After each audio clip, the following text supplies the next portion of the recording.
අද ඔයාලා එකතු වෙලා ඉන්නේ SMG Tech Lab YouTube channel එකෙන් ගෙන අලුත් මවල් review එකක් එක්ක. මම අද review කරන්න යන්නේ මගේ MacBook M4 chip එක තියෙන MacBook Pro එක. ඔයාලා පේනවා ඇති ටිකක් heavy මේක. මම දන්නේ ඇත්තට review කරන්න.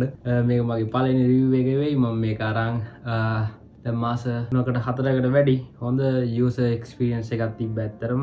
මම මේකට දාලා තියෙනවා පොඩි back cover එකක්. අපි ඒක ගලව ගමු ඉස්සෙල්ලාම review කරන්න කලින්. මේ ගැලවෙන ගොඩ කාලෙකින් අපි මේ ගලවන්න නැතුව ඉමු. ඉතින් ඔයාලට පේනවා මෙන්න මේ වගේ තමයි මගේ MacBook එක බලා ගන්න පුළුවන් ඉන්නේ. මේක MacBook M4 chip එක තියෙන එකක්. ඉතින් ඉස්සෙල්ලාම මේකේ outlook එක ගත්තාම හොඳ build quality එකකින් තියෙනවා silver color එකකින්. ඔයාලට මෙතනින් මැද බලා ගන්න පුළුවන් Apple logo එක. ඒ වගේම ඊට පස්සේ අපි දැන් මේක open කරලා බලමු.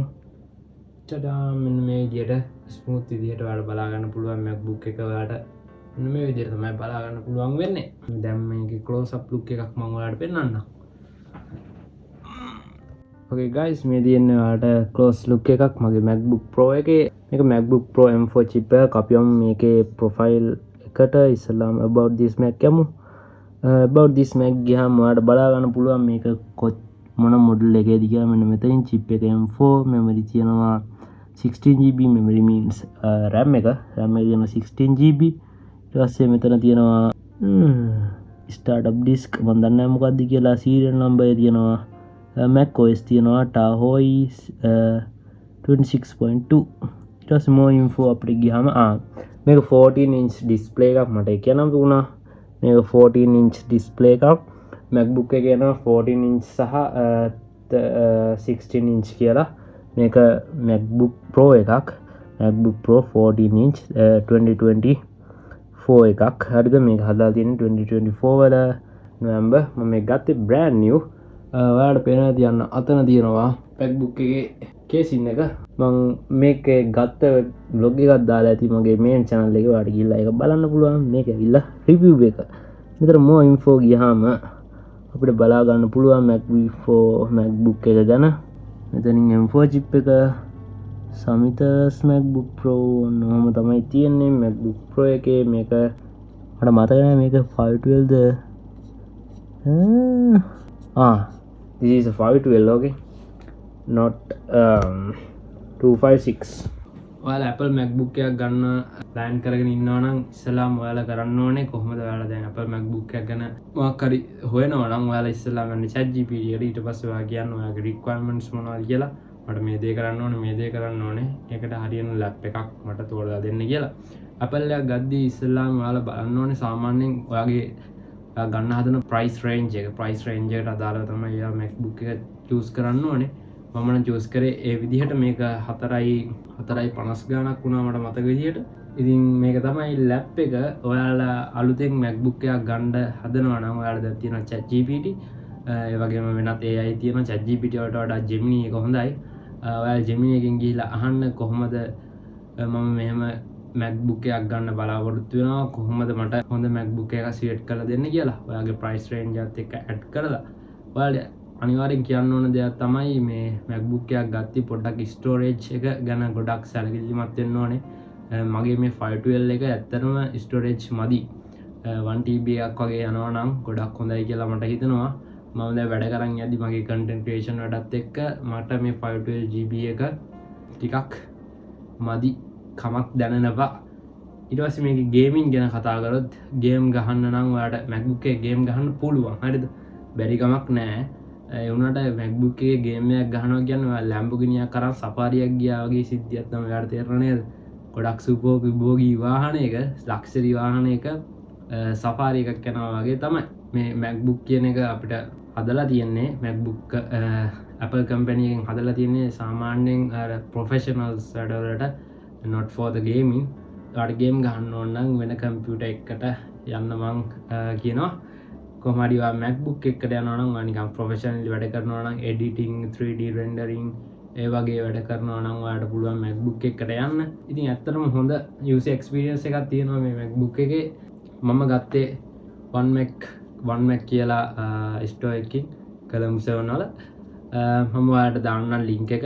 Colombo 7 I don't know actually Colombo 7 no I don't know however from Colombo කොහොම හරි ලින්ක් එකක් දාන්න ස්ටෝර් එකේ. ඔයාලට පුළුවන් එතනින් ගිහලා buy කරන්න. ඔයාලා MacBook එකක් ගද්දී බලද්දී මොකක් හරි ඔයාලගේ කලර් එක ගැන වොරි වෙනවා නම් මම ඔයාලට රෙකමන්ඩ් කරන්නේ සිල්වර් කලර් එක. මොකද සිල්වර් කලර් එකේදී ඔයාලට මේ මෙතන තියෙන ස්ක්‍රැච් එහෙම බලා ගන්න පුළුවන් වෙන්නේ නැහැ. මොකද මේ සිල්වර් එකෙන් ආය යටට පාටක් නැහැනේ.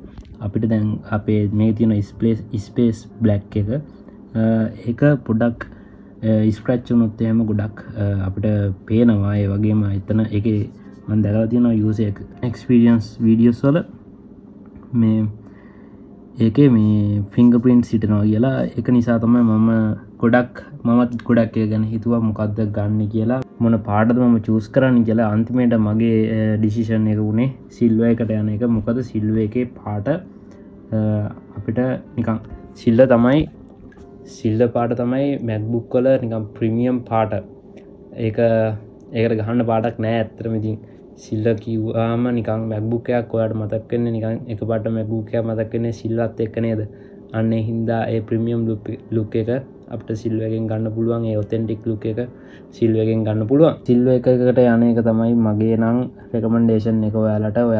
ඔයාලගේ MacBook එකේ කලර් එක ගැන වද වෙනවා නම් මේ MacBook Pro එක එකේ කලර් වේරියේෂන්ස් තියෙනවා. MacBook chip එකටත් වෙනස් වෙනවා ගොඩක් කලර්ස්. ඉතින් අපි දැන් යමු මේකේ charger එක කොයි වගේද කියලා බලන්න. ඉතින් ඔයාලට පේනවා ඇති මේ තියෙන MacBook එකේ charger එක. මේ charger එක ඇත්තටම එහෙන පොඩි charger එකක්. ඒක එහෙට මෙහෙට ගෙනියන්න එහෙම ලේසි. මේ දිග wire එකකුත් තියෙනවා අපිට. මේ wire එකත් වෙනම useful. ඉතින් මෙතන තමයි මේක තමයි අපේ set කරන්න තියෙන්නේ MacBook එකට. ඔයාලට පේනවා ඇති focus වෙන්නේ නැහැ නේ. focus වෙන්නේ නැහැ නේ. කොහොම හරි මෙන්න මේක තමයි අපිට MacBook එකේ charging cable එක මෙන්න මේ විදිහට තමයි බලා ගන්න පුළුවන් වෙන්නේ. මේකේ තියෙනවා C port එකක්. ඔයාලට පේනවා ඇති මේක C port එකක් තමයි මෙතනින් එන්නේ. මෙන්න මේ විදිහට. ඊපස්සේ මෙතන තියෙනවා අපේ මේක තියන්නේ MagSafe කියලා. MagSafe charger එකක් තමයි මේක. මෙන්න මෙතනින් අපිට plug කරන්න තියෙන්නේ charger එක. මෙන්න මේ විදිහට මැග්නට් එකක් වගේ මෙන්න මෙහෙම එක පාටම කනෙක්ට් වෙනවා ලැබිලා. ඊට පස්සේ මේක තියෙන්නේ අපිට charger එකට ගන්න. මෙන්න මේ විදිහට තමයි අපිට කෝඩ් දෙක බලා ගන්න පුළුවන් ඉන්නේ. මේක ඩිරෙක්ට්ම ගහන්න බෑ. අපේ සාමාන්‍යයෙන් ගෙවල් වල තියෙන පෝට්ස් වලට මේකට ගහන්න වෙන්නේ මල්ටි ප්ලග් එකකට තමයි මාත් ගහන්නේ. මගේ මල්ටි ප්ලග් එකට මෙන්න මේකට. මෙන්න මෙතෙන්ට. ඔයාලට පේනවා ඇති මෙන්න මේ වගේ මල්ටි ප්ලග් එකක් තියෙන්න ඕනේ ඔයාලට. ඉතින් තව කියන්න තියෙන්නේ ඔයාලා MagSafe charger එක කොයි වෙලාවක හරි break වුණොත් කැඩුනොත් ඔයාලට පුළුවන් මේ වගේ C port double C කියන්නේ මේ පැත්තේ C එකක් මේ පැත්තේ C එකක් තියෙන cable එකක් use කරලා මේක charge කරගන්න. මේ පැත්තේ එක C එකක් ගහලා ඔයාලට පුළුවන් මෙතනින් මේ C port එකකට ගහලා Mac එක charge කරගන්න. මොකද මගේ පොඩි issue එකක් ආවා මෙන්න මේ කේබල් එකේ. දැන් ඒක හරි. මම ඊට පස්සේ කතා කරාට පස්සේ යාලා කිව්වා මේ වගේ C port කේබල් දෙකක් use කරන්න කියලා. දෙපැත්තම C කේබල් එක තියෙන. ඉතින් මේ වගේ තමයි ඔයාලට බලා ගන්න පුළුවන් වෙන්නේ MacBook review එක මගේ. ඉතින් එච්චරයි කියන්න දෙන්නේ. ඔයාලා ඇත්තටම MacBook එකක් ගන්න මේ දවස්වල රිසර්ච් කරනවා නම් ඔයාලට පුළුවන් Gemini එකට ගිහිල්ලා අහන්න. මෙහෙම මගේ requirements ටිකක් තියෙනවා. මගේ price range එක මෙන්න මේකයි. මට පොඩ්ඩක් MacBook ගැන තොරතුරු ටිකක් දෙන්න. ඔයාලා ප්‍රොෆෙෂනල් එඩිටිං වැඩවලට යනවා නම් MacBook Pro එකට යන එක හොඳයි. MacBook Air එකට වඩා MacBook Air එකක් හොඳයි. නිකන් ඔයාලගේ ස්ටඩීස් වැඩ ඒ වගේ වැඩවලට use කරන්න MacBook Air එකක් හොඳයි. MacBook Pro එකක් හොඳයි නිකන් hard editing ඒ වගේ දේවල් කරගන්න. ඔයාලට තේරෙනවා ඇති මං කියන දේ. ඔයාලට හොඳම දේ තමයි Gemini එකට ගිහිල්ලා ඔයා අහන එක. ඉතින් මේ මගේ MacBook M4 එකේ review එක වීඩියෝ එක හොඳයි කියලා හිතනවා. subscribe කරන්න අමතක කරන්න එපා YouTube channel එකට. මේ SMG Tech Labs. අපි මේ වගේ තව වීඩියෝ කරමු.